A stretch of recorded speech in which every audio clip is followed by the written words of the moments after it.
Bonjour à tous et à toutes. Merci pour l'invitation que m'a faite l'IDN d'intervenir dans ce domaine qui est la dissuasion nucléaire en lien avec les ventes d'armes.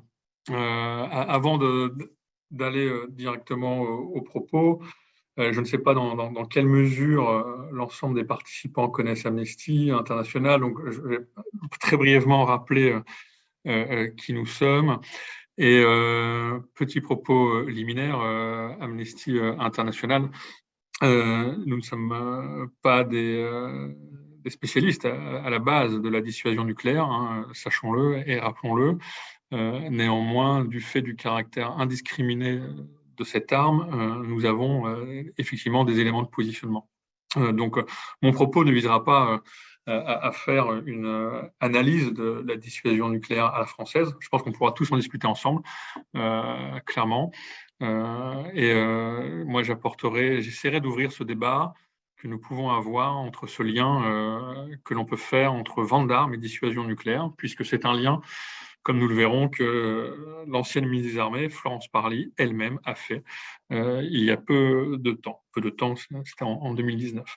Alors, juste d'abord, peut-être pour rappeler ce qu'est Amnesty International, nous sommes un mouvement international de défense des droits de l'homme. Alors, nous disons les droits humains depuis 1997 pour être plus inclusif. Nous défendons les droits humains, donc ça vise à dénoncer les violations des droits humains qui sont commises dans le monde entier et à faire des recommandations pour changer ces situations, pour mettre un terme à ces situations de violation des droits humains.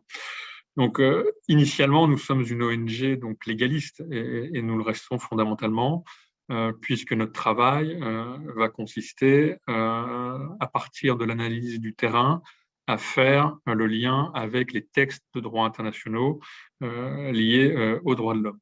Il y a plus d'une centaine de conventions liées aux droits de l'homme, aux droits humains, et donc notre travail consiste à faire en sorte que ce droit soit respecté, sachant que la règle de droit n'a de sens que si elle est mise en œuvre et connue. Beaucoup de règles de droit restent inconnues, sous-utilisées, et c'est la vocation de la société civile de rappeler l'existence du droit pour rappeler les États à leurs responsabilités.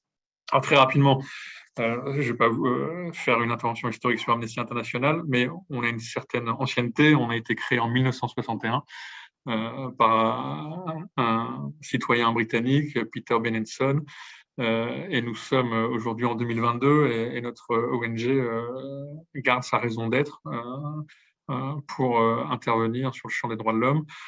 Une de nos spécificités, c'est que nous travaillons sur la base de la recherche, une recherche que nous faisons. Aujourd'hui, nous avons une équipe de plus de 200 chercheurs qui font en moyenne 70 rapports par an et qui couvrent 150 pays à peu près. Vous connaissez sans doute tous le rapport annuel d'Amnesty que nous sortons tous les ans. Vladimir Poutine s'en était emparé un jour d'ailleurs de ce rapport en disant regardez, lisez le rapport d'Amnesty International, ils disent des choses intéressantes sur les droits humains aux États-Unis. Donc ce rapport est un peu la Bible des droits de l'homme. On est de fait la plus grande ONG au monde qui travaillons sur ce sujet. Nous avons eu le prix Nobel de la paix en 1977 par ailleurs. Et donc, tout notre travail est basé sur cette recherche. Donc, on a des chercheurs sur le terrain, et puis maintenant de plus en plus à distance, avec la recherche technologique, tout ce qui est toutes les données qui relèvent de l'open source, qui sont disponibles en source ouverte, pardon. Nous utilisons ces données en source ouverte sur Internet pour documenter les situations de violation des droits humains. Et là-bas, je finirai là sur la recherche. La recherche, c'est à la fois du recueil d'éléments factuels, du recueil de témoignages et de l'analyse juridique. Et c'est l'ensemble de ces éléments mis ensemble qui nous permet de qualifier une situation d'un point de vue juridique en termes de violation des droits de l'homme ou du droit international humanitaire pour ensuite faire des recommandations. Notre mouvement prône un certain nombre de valeurs, indépendance, impartialité, solidarité. On agit pour changer des situations dans des pays autres que le nôtre. Nous avons d'abord vocation, Amnesty France, à agir auprès des autorités françaises pour changer des situations dans des pays étrangers. De plus en plus, le travail national se développe, mais on a d'abord cette vocation de solidarité. Sur les valeurs, je rappellerai une chose que peut-être qui peut être ignorée, peut-être, c'est le fait que nous ne sommes pas une ONG pacifiste. Et donc, par exemple, il peut nous arriver d'appeler au recours à la force armée. C'est très rare. Nous avons des procédures pour cela. Et quand on appelle au recours à la force armée, c'est évidemment à chaque fois dans le cadre de la Charte des Nations Unies. Sous le sous le couvert du chapitre 7 des Nations Unies, qui autorise les Nations Unies, dans certaines conditions, à déployer des opérations de maintien de la paix pouvant utiliser la force.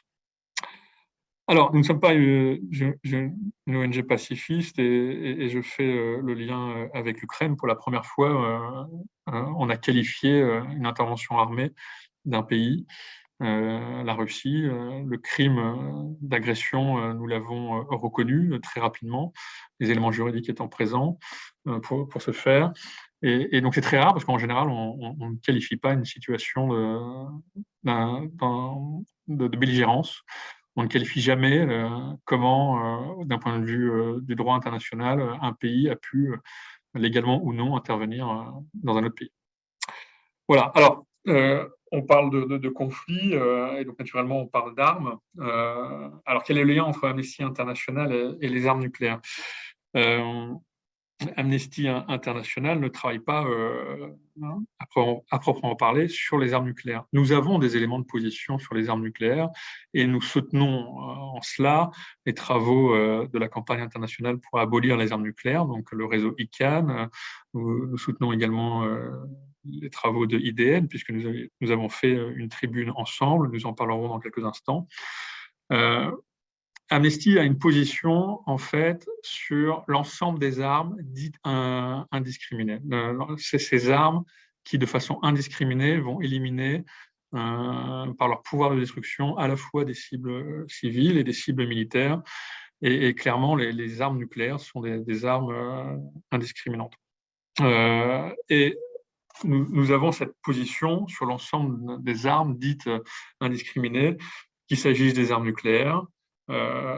Nous avons très rapidement, c'était dans les années 90, dénoncé, pris position pour dire que nous étions contre la possession, la production, l'utilisation d'armes nucléaires. Mais c'est aussi vrai pour les armes dites à sous-munitions ou les mines antipersonnelles, qui sont des armes classiques, mais qui sont indiscriminées de par leur nature.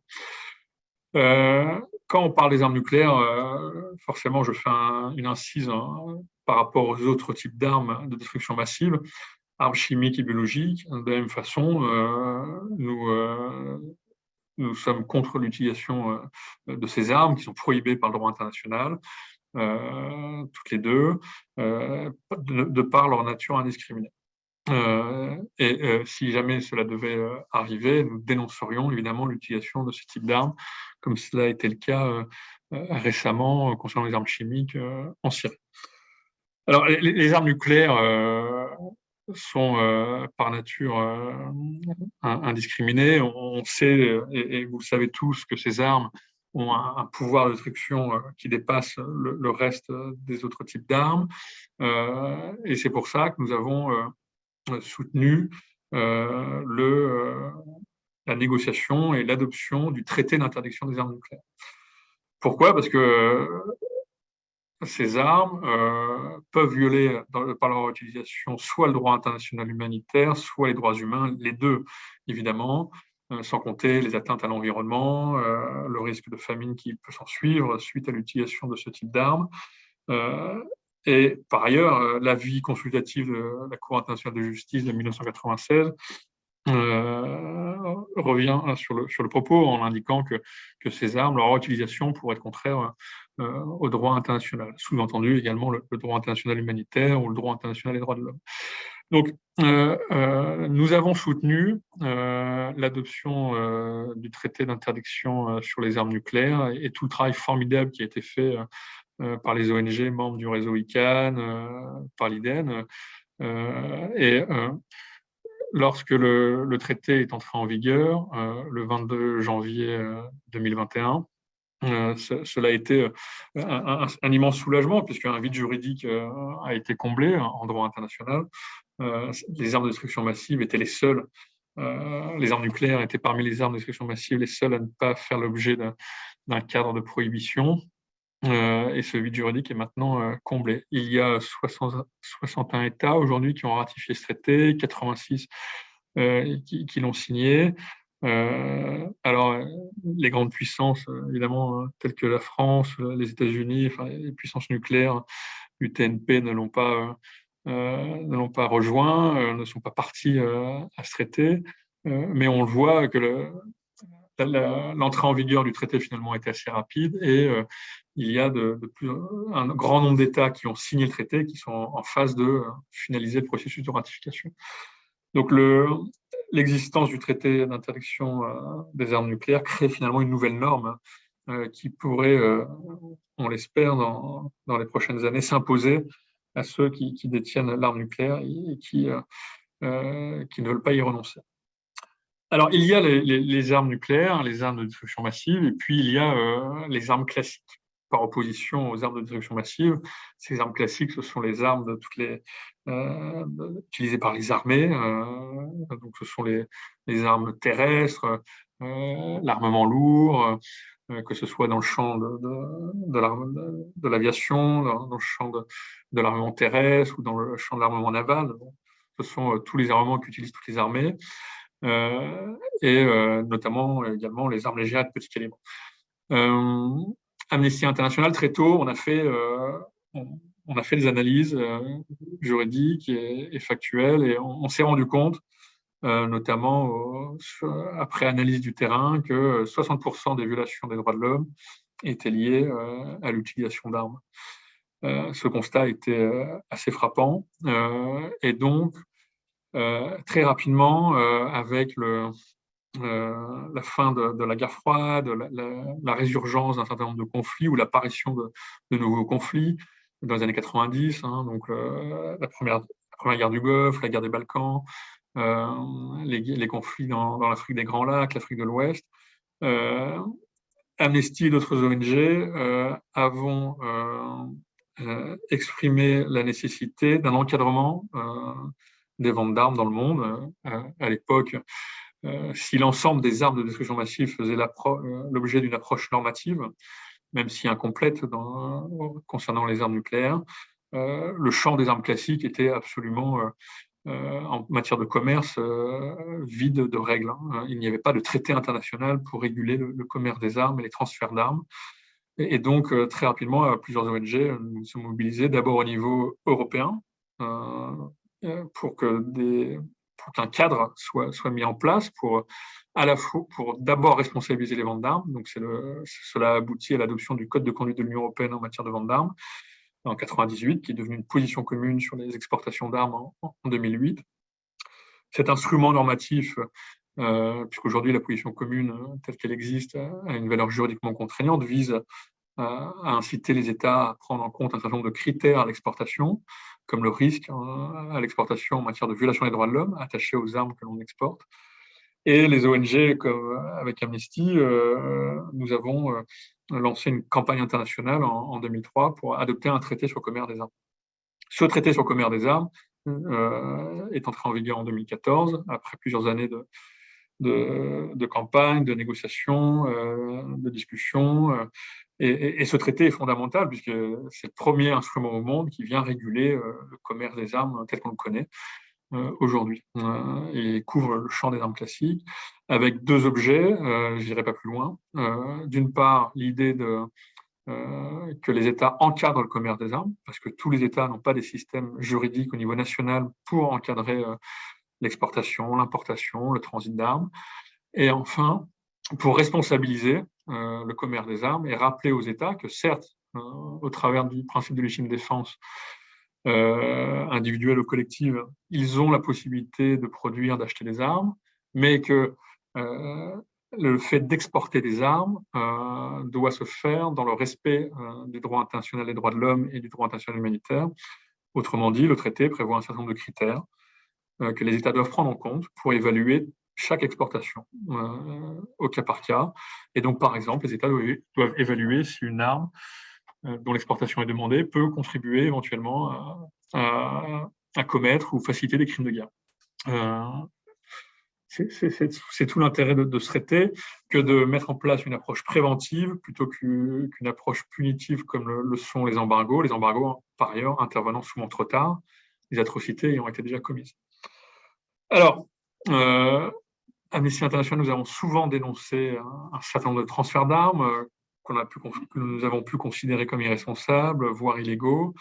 Et les derniers cas frappants que nous avons pu dénoncer, ce sont les transferts d'armes de la France, et pas seulement de la France, de bien d'autres pays, mais nous sommes en France, et donc nous avons dénoncé un certain nombre de transferts d'armes de la France à destination de la coalition dirigée par l'Arabie Saoudite, engagée au Yémen, ou encore à l'Égypte.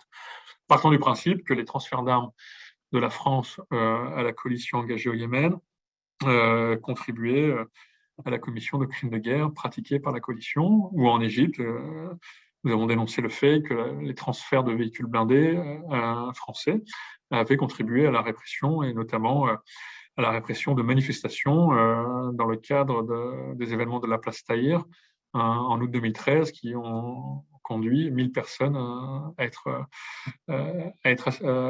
tuées. Voilà un peu le cadre. Le cadre aujourd'hui tel qu'on peut le poser, Amnesty International, les armes nucléaires, destruction massive et les armes classiques.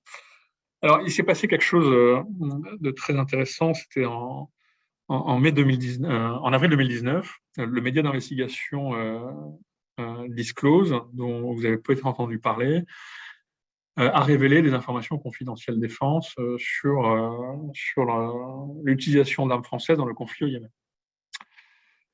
Très rapidement, un certain nombre de députés vont se mobiliser, demandant des explications à la ministre des Armées, Florence Parly à l'époque, et demandant à ce qu'elle s'explique sur la situation et donner des informations sur ces documents qui ont été révélés, qui révèlent l'implication d'armements français dans le conflit au Yémen, et de justifier les allégations. La ministre sera auditionnée début mai. Elle sera auditionnée début mai 2019 par la Commission de la Défense et des Forces armées à l'Assemblée nationale. Et au cours de son audition, l'un des arguments utilisés, l'une des techniques de défense utilisées par la ministre, va être de faire le lien finalement entre le fait d'exporter des armes pour assurer l'indépendance et la souveraineté de la France. Et elle va faire ce lien entre le fait de vendre des armes, donc le fait d'exporter, et le fait de soutenir la dissuasion nucléaire. Donc exporter des armes classiques, exporter de l'armement est une nécessité dans le propos qu'elle met en avant pour soutenir la dissuasion nucléaire. Or, la dissuasion nucléaire a toujours été présentée comme le garant de l'autonomie stratégique, de l'indépendance, de la souveraineté française. C'est l'arme ultime, l'instrument ultime pour assurer cette autonomie stratégique et permettre à la France d'être un acteur important, souverain, fort, entendu, et justifier également son rang au Conseil de sécurité des Nations Unies. Alors, cette affirmation a soulevé beaucoup de questionnements, notamment chez IDN, ICANN, également Amnesty International. Nous avions d'ailleurs à l'époque coécrit une tribune à l'initiative de IDN. Et nous avons questionné cette affirmation à plus d'un titre. Nous l'avons questionné d'abord à titre d'un point de vue juridique, parce que le fait de soutenir la dissuasion nucléaire en exportant des armes pouvait poser un certain nombre de problèmes, notamment vis-à-vis des pays qui deviennent partie au traité d'interdiction des armes nucléaires. Si vous êtes partie au traité d'interdiction nucléaire qui interdit de façon absolue les armes nucléaires, vous ne pouvez pas contribuer à subventionner la dissuasion nucléaire française en lui achetant des équipements militaires. Ce n'est pas possible. Ou alors même, cela reviendrait également pour la France à violer son engagement au terme de l'article 6 du TNP, au terme duquel elle s'engage à œuvrer pour un désarmement nucléaire. Cela pose également des questionnements juridiques d'un autre ordre, c'est-à-dire la France, rappelons que le sujet, c'était les ventes d'armes, les révélations discloses, le sujet, c'était les ventes d'armes de la France à l'Arabie Saoudite et aux Émirats Arabes Unis, armes utilisées dans le cadre du conflit au Yémen. Armes qui potentiellement sont utilisées pour commettre de possibles crimes de guerre commis par la coalition. Donc, la France violerait ses engagements internationaux au travers du traité sur le commerce des armes en fournissant des armes à la coalition, sachant que la coalition a mis en place une tactique délibérée consistant à viser des civils, ce qui est prohibé par le droit international, et cela contribuerait à ces ventes à financer sa dissuasion nucléaire. Dissuasion nucléaire qui fait l'objet d'efforts de modernisation. La loi de programmation militaire, la dernière, prévoit un budget consacré aux armes nucléaires de 37 milliards d'euros, ce qui est tout à fait considérable. D'ailleurs, à l'époque des discussions, la sénatrice Hélène Conway s'était exprimée en disant, écoutez, cette augmentation du budget alloué à l'armement nucléaire dépasse largement les budgets accordés à bien d'autres programmes du gouvernement, et cela mériterait un débat national pour justifier une telle augmentation. Et d'un point de vue moral, on peut se poser cette question également. On peut aborder les choses sous l'angle juridique, mais aussi sous l'angle moral. Donc, l'arme nucléaire est l'arme immorale par excellence. Il s'agit de brandir la menace de détruire des millions de vies et d'infrastructures civiles, avec le risque en plus de détruire l'environnement pour sauver sa sécurité. Et donc, on serait prêt à vendre des armes à des pays dont on sait qu'ils ne respectent pas les règles d'engagement liées au droit international humanitaire, comme par exemple l'Arabie Saoudite et les Émirats Arabes Unis. Et on accepterait donc la mort de civils liée à l'emploi des armes françaises qu'on aurait vendues pour financer cette dissuasion nucléaire qui, en elle-même, est immorale. Donc là, cette affirmation de la ministre des Armées, consistant à faire le lien entre la nécessité d'exporter des armes pour soutenir l'effort de dissuasion nucléaire, était pour nous un non-sens et reste un non-sens. Au-delà de ça, je crois qu'on peut faire différents parallèles entre la question des armes classiques et la question des armes nucléaires. Il y a plusieurs éléments qui caractérisent ces deux types d'armes en termes d'approche. Premièrement, la transparence. Sur le champ des armes classiques, on a dénoncé, nous, Amnesty International, ainsi que d'autres ONG, nous ne sommes pas les seuls en France, évidemment, nous avons dénoncé à plusieurs reprises depuis des années le manque de transparence du gouvernement et du ministère des Armées, notamment, sur les exportations d'armements réalisées. Le fait est que le ministère des Armées produit tous les ans un rapport, mais ce rapport est clairement insuffisant sur les données qu'il fournit. On ne peut pas, à la lecture de ce rapport, dire avec précision, en 2021, on a vendu tel type d'armes en telle quantité à tel pays pour tel type d'utilisation, et éventuellement avec tel type de garantie liée à l'utilisation finale. On ne peut pas. Le rapport, c'est d'abord une partie narrative qui vient justifier les ventes d'armes et une partie statistique qui est très insuffisante. L'un des principaux intérêts du rapport au Parlement, au-delà du fait qu'il a le mérite d'exister, c'est d'indiquer le montant des livraisons par pays, le montant global des livraisons par pays chaque année. D'ailleurs, les députés Jacques Maire et Michel Tabarot se sont exprimés en ce sens dans le rapport qu'ils ont produit sur le contrôle des exportations d'armement dans le cadre d'une mission d'information en novembre 2020, en indiquant que l'exercice français du gouvernement était totalement insuffisant et ne permettait pas aux parlementaires de contrôler finalement a posteriori, même a posteriori, les ventes d'armes françaises.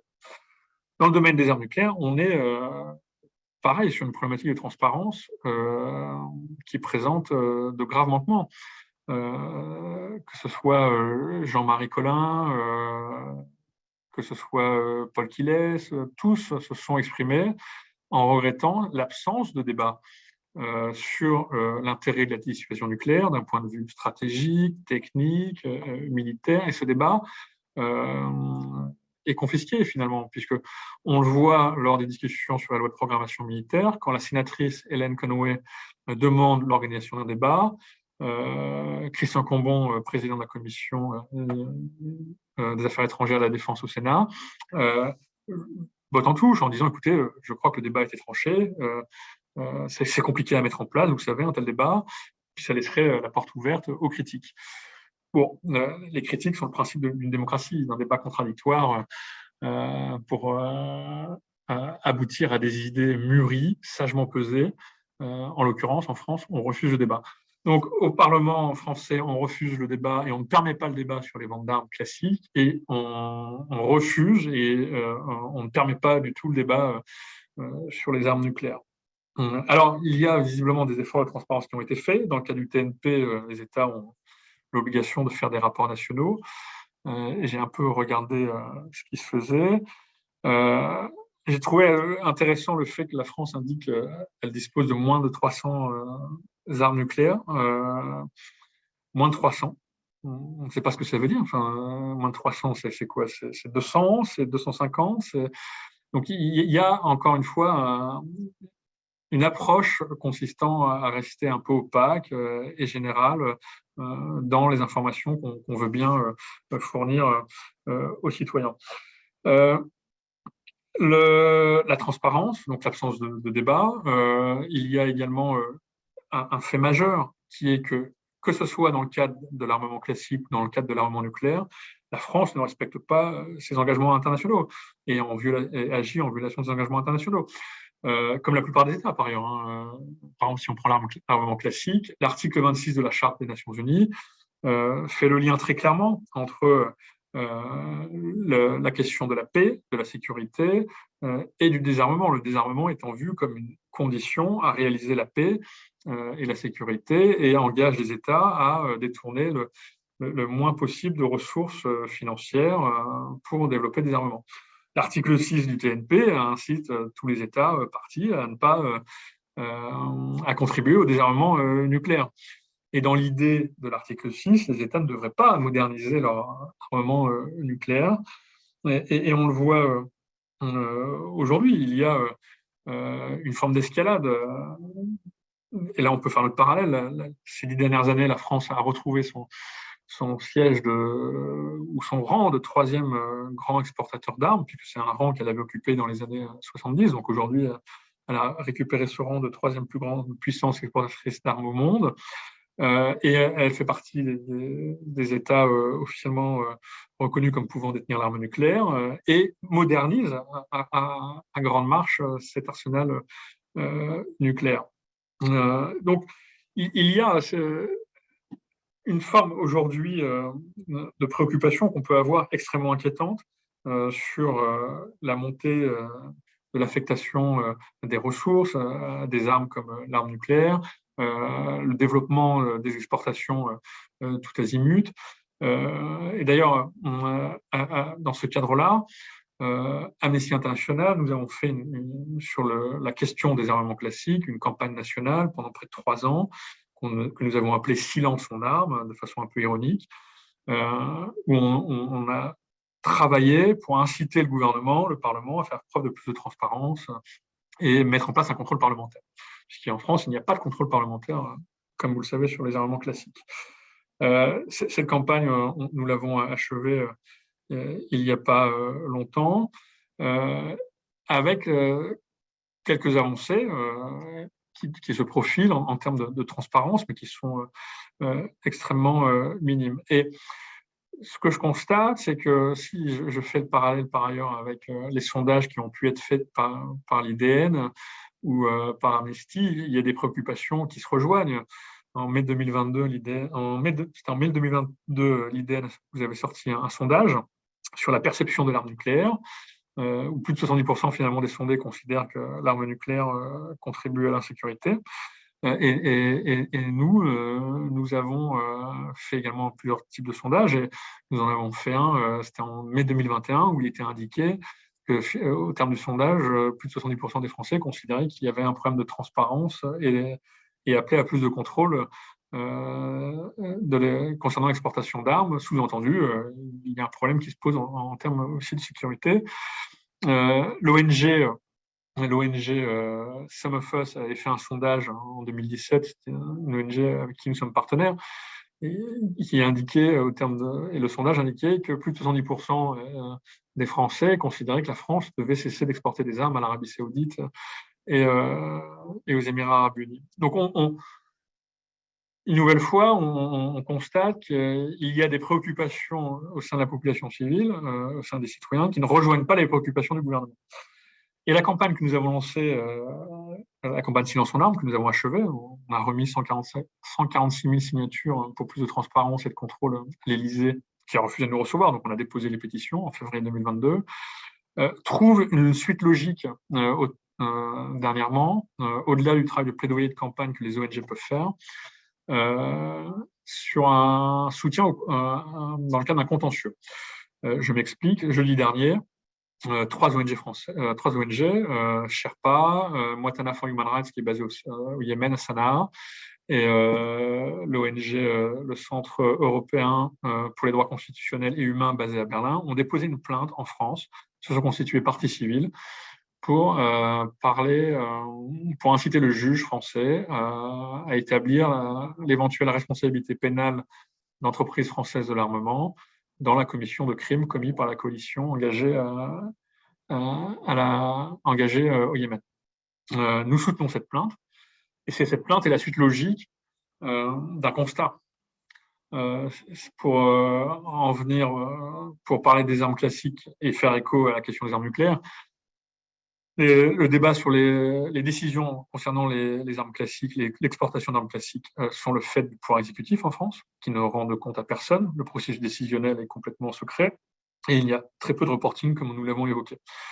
Le Parlement ne contrôle pas les exportations d'armes, et jusqu'à maintenant, en l'absence même de mécanismes institutionnels permanents permettant de contrôler ces exportations d'armes, est très timoré sur les questions qu'il peut poser au gouvernement. Et les industriels de la défense disent: nous avons une licence d'exportation, nous ne sommes pas responsables, c'est le gouvernement qui est responsable, on a le droit d'exporter. Donc on est dans un cas de figure où personne n'est responsable. C'est l'irresponsabilité organisée, alors que le commerce des armes n'est pas neutre. Et je trace un parallèle avec la question des armes nucléaires. Qui est responsable? Qui a le moyen de contrôler le déploiement, le développement des armes nucléaires? Les parlementaires, aujourd'hui, interviennent uniquement par le biais budgétaire. C'est la loi de programmation militaire, et c'est à ce moment-là que le débat peut se faire. Bon, après, il y a des rapports faits par des missions d'information sur le risque nucléaire, la prolifération nucléaire, etc. Mais il n'y a pas de contrôle finalement organisé du Parlement sur ce grand principe qui est la dissuasion nucléaire, qui reste un peu un ovni, sans aucun doute, parmi la population civile et les citoyens. Enfin, on ne peut pas dire d'un débat qu'il est technique pour le confisquer. Enfin, c'est totalement fallacieux comme argument. Il n'y a pas de débat technique, il n'y a que des débats que l'on peut organiser et faciliter si on veut réellement un contrôle et un soutien total à ce que l'on met en place, qu'il s'agisse d'exportation d'armement ou d'armes nucléaires. Et je vais m'arrêter là parce qu'il est déjà 18h41. Voilà ce que je pouvais dire aujourd'hui. Alors, il y a des rendez-vous importants qui vont se tenir. La première conférence des États parties au TIAN, au traité d'interdiction des armes nucléaires, va se tenir en juin 2022, après avoir été reportée. Elle devait avoir lieu en mars. Donc, ça sera un moment important de plaidoyer, sans doute, pour l'ensemble des ONG qui travaillent sur ce sujet, pour rappeler à la France la nécessité de rejoindre le TIAN et d'abandonner la question de la dissuasion nucléaire. Et je sais qu'au sein de l'IDN, il y a un des enjeux aussi, c'est de créer du débat en France, créer un débat national sur la question de la dissuasion nucléaire. Et donc, à cette occasion, espérons que les ONG puissent être entendues en France sur ce sujet-là.